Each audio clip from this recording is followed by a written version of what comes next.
中央港澳工作辦公室主任、國務院港澳事務辦公室主任夏寶龍先生將於6月18至22日嚟香港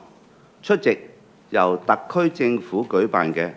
香港國安法公佈實施5週年論壇，同時藉呢個機會對香港嘅經濟社會發展最新情況進行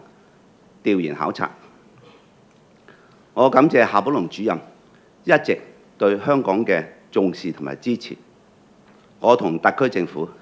熱烈歡迎夏寶龍主任嚟香港出席論壇同埋作考察調研。香港國安法實施將5週年，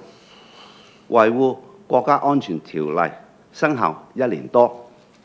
今次夏寶龍主任嚟香港出席論壇同考察調研，使我感到好鼓舞。我熱切期待，我相信香港市民亦都熱切期待，